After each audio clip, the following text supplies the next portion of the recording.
আসসালামু আলাইকুম, আপনারা সবাই কেমন আছেন? আলহামদুলিল্লাহ আমি ভালো আছি। আজকে আপনাদেরকে তৈরি করে দেখাবো একটা মজার রেসিপি।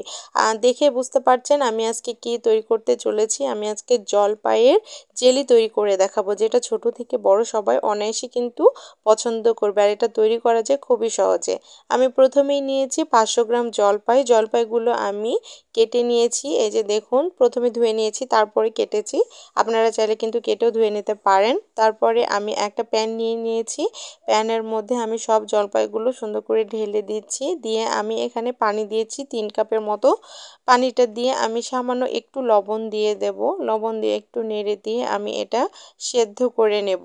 অনেক বেশি পানি দেওয়ার দরকার নেই, কারণ জলপাই সেদ্ধ হতে কিন্তু অনেক বেশি সময় যেহেতু লাগে না, সুতরাং পানিটা পরিমাপ মতো দিয়ে নেবেন। আর এই যে দেখুন, আমার কিন্তু জলপাই সুন্দর বলক উঠে গেছে। আর এটা সিদ্ধ হয়ে গেলে পুরোপুরি আমি এটা নামিয়ে নেব। এই যে আমার জলপাইগুলো সেদ্ধ হয়ে গেছে। এবারে আমি জলপাইগুলো একটা ছাকনার মধ্যে ঢেলে নিচ্ছি।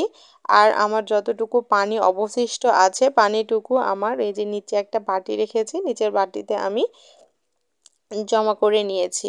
এই যে দেখুন, আর পানিটা আমি এখন একটা কাপের মধ্যে ঢেলে নিচ্ছি। আমার 1 কাপ পানি জমেছে। এবারে সে পানিটা আমি একটা প্যানের মধ্যে আবারও নিয়ে নিচ্ছি। আর যেহেতু 1 কাপ পানি, সেই পরিমাণ আমি 1 কাপ চিনি নিয়েছি। যত কাপ পানি নেবেন তত কাপ চিনি নিতে হবে, কিন্তু এটা মাথায় রাখবেন। আর আমি সেদ্ধ করা জলপাইগুলো আলাদা একটা বাটিতে রেখে দিচ্ছি। এই জলপাই দিয়ে কিন্তু একটা দুর্দান্ত মজার রেসিপি আসতে চলেছে, অবশ্যই চোখ রাখবেন আরিয়ান্স মাম্মা চ্যানেলে। আর এই যে দেখুন, আমি জলপাইয়ের সে পানিটা এবং চিনিটা দিয়ে দিয়েছি। সেটা আমি চুলাতে সুন্দর করে মিডিয়াম টু লো হিটে জাল করতে থেকেছি। আর আমার কিন্তু পানিটা একটু ঘন হয়ে এসছে। এ পর্যায়ে আমি একটু সামান্য রেড ফুড কালারটা দিয়ে দিয়েছি। আপনারা চাইলে কিন্তু গ্রিন ফুড কালারটাও দিয়ে নিতে পারেন, তবে রেড কালারটা জেলিতে ভালো লাগে জন্য দিয়েছি। দিয়ে জাস্ট এটা জাল করতে থাকতে হবে, কিন্তু অনেক বেশি ঘন করা যাবে না, তাহলে কিন্তু জেলিটা শক্ত হয়ে যাবে। সুন্দর একটু ঘন ব্যাটার চলে আসলে কিন্তু এটা বন্ধ করে দিতে হবে। একদম আঠালো হয়ে আসলে কিন্তু আবারও বলছি জেলিটা শক্ত হয়ে যাবে।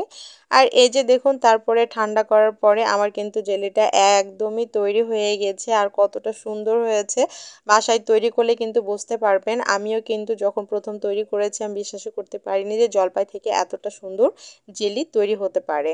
আর এটা কিন্তু বাচ্চা থেকে বড় সবাই অনায়াসে কিন্তু খুবই পছন্দ করবে। এটা বাচ্চাদের টিফিনেও কিন্তু আপনারা খুব সুন্দর করে দিয়ে দিতে পারবেন। আর আশা করি বরাবরের মতো আমার এই রেসিপিটিও আপনাদের কাছে অনেক বেশি ভালো লেগেছে। ভালো লাগলে অবশ্যই আমার চ্যানেলটি সাবস্ক্রাইব করবেন, পেজটি ফলো করবেন। আজকে এ পর্যন্তই। আল্লাহ হাফেজ। আসসালামু আলাইকুম।